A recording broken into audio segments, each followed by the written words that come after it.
guys, I'm Andrew. And I'm Travis. And we're talking football. Football is back. Training camp is coming up this month. Back! And for what we're going to do is we're going to do previews for each and every single team, starting with the division we're most familiar with, the NFC North. Today we're talking about the Green Bay Packers. So Travis, as a Packers fan, this is a really interesting subject for you. Definitely. What were some of the needs that the Packers needed to address going into the offseason? Yeah, I think obviously one of the biggest needs from last season that we saw is they definitely needed to fix that defensive secondary. Mm-hmm. I mean, they were just getting thrown on all day. I mean, almost as bad as the New Orleans Saints secondary. Yeah. So I thought that was probably one of their top priorities. I think they might have had the worst pass defense in the league last year. It was very ugly to watch. Yeah, that was probably one of the biggest things they needed to work on. The next thing was they definitely needed to generate more pass rushers. I said for their offseason need, they needed more pass rushers because, that's one of the biggest things that helps for teams not throwing on them is if you could sack the quarterback. That's going to help your defensive backfield. Mm-hmm. So that was a need they need. And then the last need is, I've been saying this for years, and they haven't listened yet. They need a middle linebacker because, let's face it, Clay Matthews, he's not a middle linebacker. He's best outside on the rushing the passer on the edge. They tried him at middle linebacker. He did decent, but they need a true leader, middle of the field captain at middle linebacker. Well, as we know, Ted Thompson, their GM, he doesn't like going to free agency a lot to make his big moves. Yeah. But what were some of the looking at some of the free agency moves they made? They were a lot more aggressive. Aggressive. Because they really weren't that aggressive in free agency, but they were more aggressive than usual. Some of the big free agency moves they made were Martellus Bennett was the big one. Yep. Tight end coming from the Patriots. Ricky Francois, a defensive lineman. Devon House getting him back from the Jaguars, who was originally drafted there. Yep. And then they re-signed Nick Perry to a 5-year, $60 million contract. So what do you think about some of the moves they made in free agency to kind of fill some of those needs? Yeah, I mean, obviously I wish Ted Thompson would have gone for the bigger names like Stephon Gilmore. A guy who could really change his defense into elite defense. But, I mean, he did go out there and make a move, which is very surprising. Made one big move in Martellus Bennett. I thought that was a great pickup from them because when Aaron Rodgers was playing his best, it's when he had a healthy Jermichael Finley who can stretch the middle of the field. I think Martellus Bennett is a guy that can do exactly what that is. He's a guy that's going to be able to be a safety valve for Aaron Rodgers. He's a very good run-blocking tight end as well. So, I mean, he's probably one of the best well-rounded tight ends to pair with one of the best quarterbacks in the NFL. So, and I mean, that's just adding another weapon to that great The Martellus offense. Bennett signing is definitely a good signing. I don't know if it's a great signing. I mean, again, they had Jared Cook last year. They lost. I don't think that's a big loss at all. Bennett's not maybe the vertical threat that Cook was last year as a tight end, going down the seam in the middle of the field. But like you said, he's a great blocker, which is a very underrated part of his game. He can be a little bit loud and boisterous at times in the locker room, but if you're winning, it's fine. You're not going to have problems with him. And if he's getting the ball and you're winning, he'll be fine. And Aaron Rodgers will definitely get him the ball.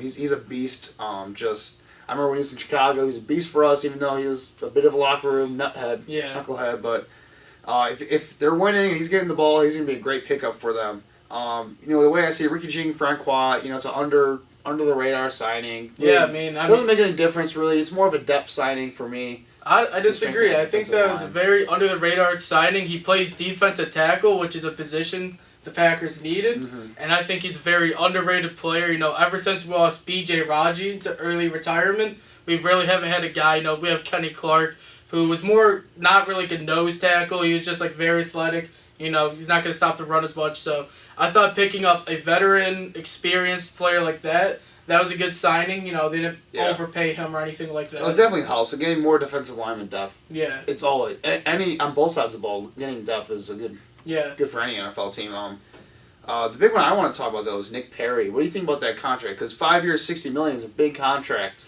I'm at least just looking at it from afar for a guy who really only had one good year. Yeah, I mean, he really only had one good year so far, but if you look a little bit more into the contract, it's not as bad as it seems. I know after 2 years, basically I heard that they can just get rid of him and have no cap hit against them. So they're pretty much betting on, they're paying him a lot early on, hoping he can replicate or even do better than his last season performance. So there's still be like, even though he just got paid, he's still going to have to go out there and perform. Yeah. He can't really be content with that.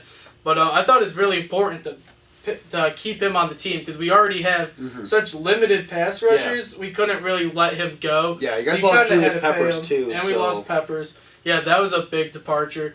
And then I liked the Devon House signing because, I mean, he's a Green Bay Packer. He's not a big name, but when he was a free agency when he left, I mean, he generated some interest. So I think, he does have some talent. He's not like a number one corner shutdown type of guy. But, I mean, I think, we got a lot of young guys. He's going to come back, probably pick up a leadership role. He's going to be the guy, he'll be like a number 3 guy. Yeah, the one thing I'll say about Devon House was, he wasn't even able to get a starting job with Jacksonville. Which is kind of like, I mean, they had some decent corner play last year. Well, he started with them early on, but then he lost his job. He lost his job, so again, we'll see. I think, getting more depth to that secondary is important, especially veteran depth, because you can go if you go too young, you might have some similar problems as last year. And speaking of going youth, Ted Thompson, he loves the draft. He's a draft and develop guy through and through. Yeah. And they had a first round pick in the late 20s, and they traded out of it. Yep. Even though there were some guys that we were talking about that we really liked that were available for them, but they traded out of it. They get in the second round. They picked Kevin King, cornerback from Washington. Yeah, I thought that initial reaction was T.J. Watt was still on the board. Wisconsin man, I mean, he's a great pass rusher, which is what we needed. We ended up, picking up an extra Reuben Foster pick out was of actually available Reuben too. Foster, and you talk about middle linebacker being a huge need for them. Yeah, Reuben Foster could be the best middle linebacker in the draft. Yeah, I mean, the only negative on him was that he might not play this next year due to injury. But, I mean, if you're looking for a foundational piece on your defense, I thought Reuben Foster would have been a great pick to just stay there and draft him. But they made a decision to trade back, and I can't hate on them for drafting a cornerback. It was their biggest need going into the offseason. Yeah, going back on the Reuben Foster, I knew they weren't going to take him because last year there was Miles Jack and Jalen Smith, which was the same scenario. Great players, very talented, but they are injured. They weren't going to play, and Packers could have taken either of those two last year, and they didn't. So I knew this year they weren't going to do it. They want guys who can impact right away. But Kevin King, he may be the best corner in this draft class. He's an intriguing prospect. In the second prospect. round.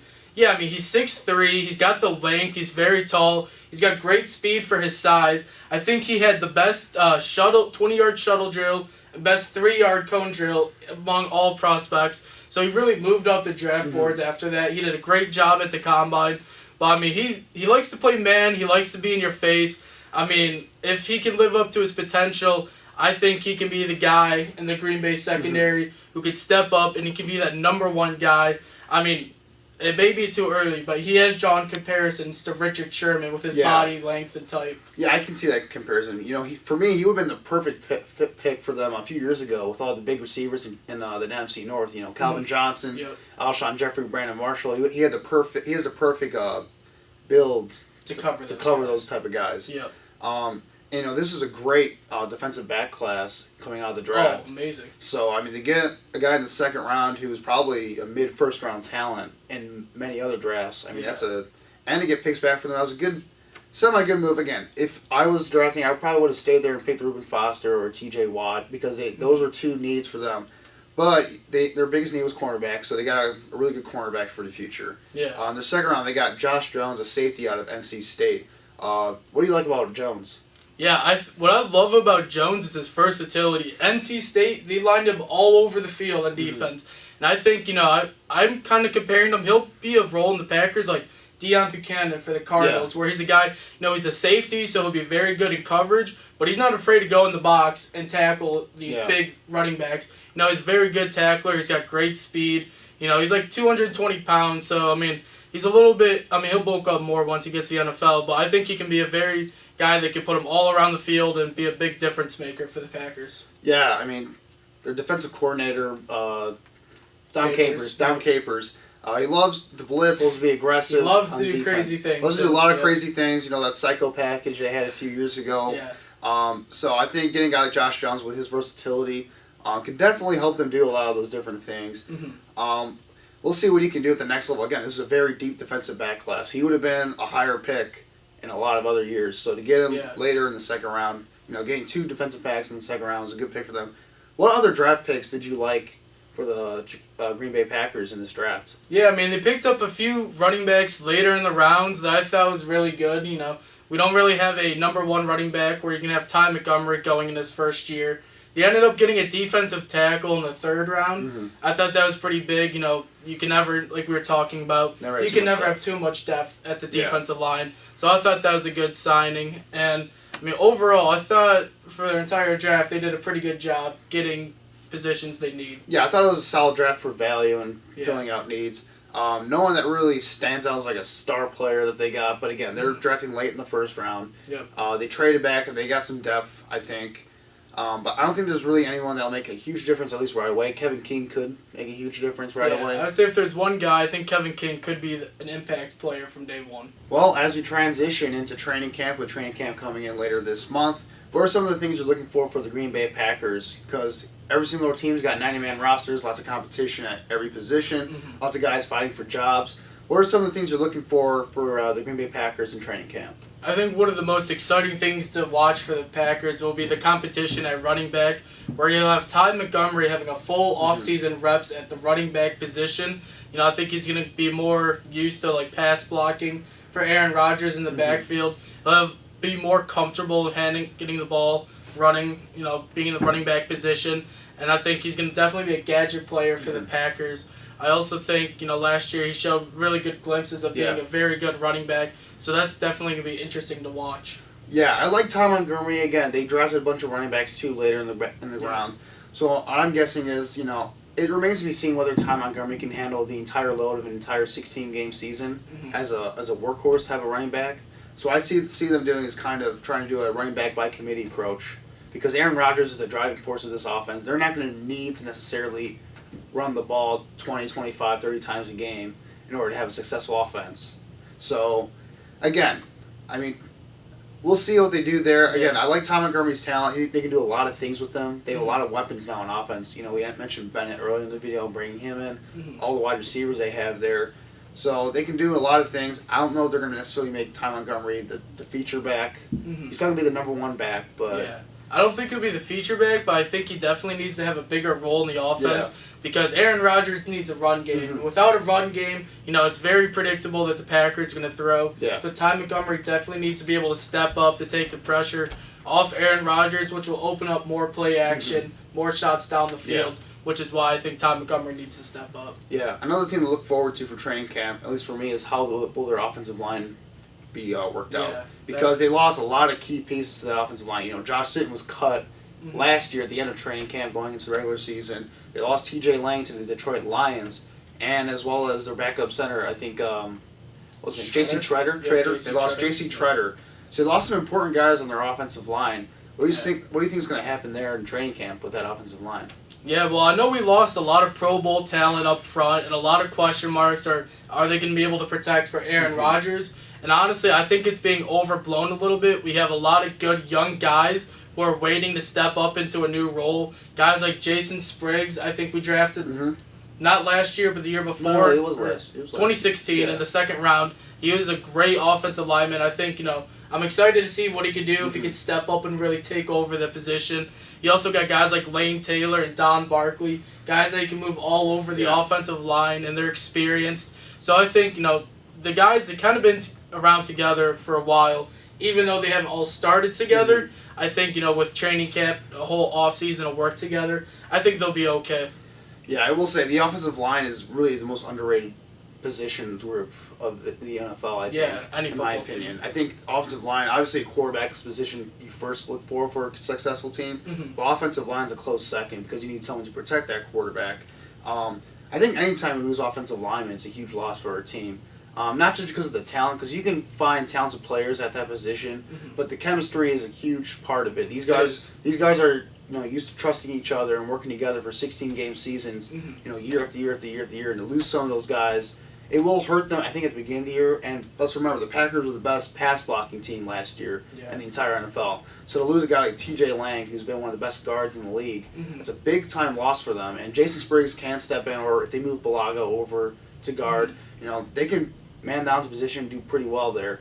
But I think to lose a Pro Bowl position at a key spot like the offensive line, It'll affect them at the beginning of the year, but I think as the year goes along, they will get their chemistry going. Yeah. And I think they'll be solid. Again, Aaron Rodgers can make plays in the backfield too as a quarterback, so I don't think that'll be a huge deal for them going forward.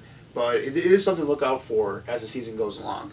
And we talked about how they added a lot of defensive backs, some young guys, some veterans. Another interesting thing I'm looking for is who will step up in that defensive backfield. Yeah, I think last year one of the most disappointing things to see was we had two young guys in Quinton Rollins and Demarius Randall.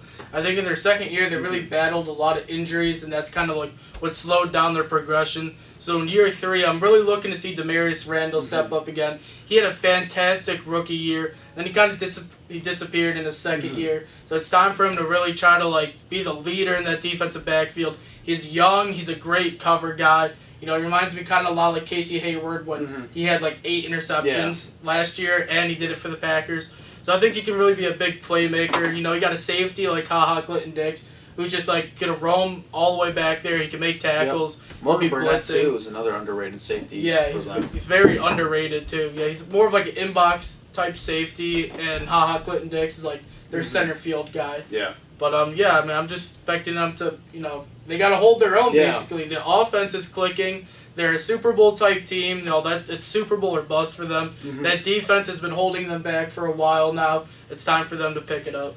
Yeah, there's there's going to be a lot of competition for the Packers. There's no really one guy that really stands out to me. I think Kevin King will eventually stand out and earn a starting job.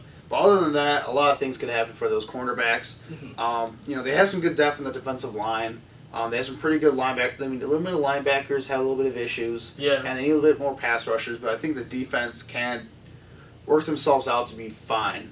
I guess they just need to be fine. They just have to be fine. Yeah. They don't even have to be great. No, average I think would be good enough. Especially they just got to try not to suck. Exactly. It'd be like Joe Madden right there, try not to suck. But so that's kind of our preview for the Green Bay Packers. Yep. Again, they weren't as aggressive as a lot of fans I think the Packers want them to be. Ted Thompson continues to go by this draft and develop mindset. They did make a few moves, though, gaining Martellus Bennett, getting some depth there, some positions of need. Obviously, I think losing guys like Julius Peppers, T.J. Lang, and some of that depth at the offensive line will hurt them a little bit. And losing Eddie Lacy, too, as a power back, even though Eddie Lacy hasn't had a good year in a while Beast mode. Yeah, beast mode. I think losing that power element will hurt them a little bit, but not too much because, again, Eddie Lacy didn't make that big of an impact last year anyway. Yeah. But it'll be interesting to see what kind of happens in training camp with the running back position and the defensive back position. Yeah, I agree. Well, thank you guys for watching. This is a new series for us. I think the next team we're going to be doing is the Detroit Lions. Detroit Lions, yeah. Yep. We'll be doing the Detroit Lions. And then we're going to finish with the NFC North after that, and then we'll be moving on to all the other divisions in football. Yep. Thanks, guys, for watching.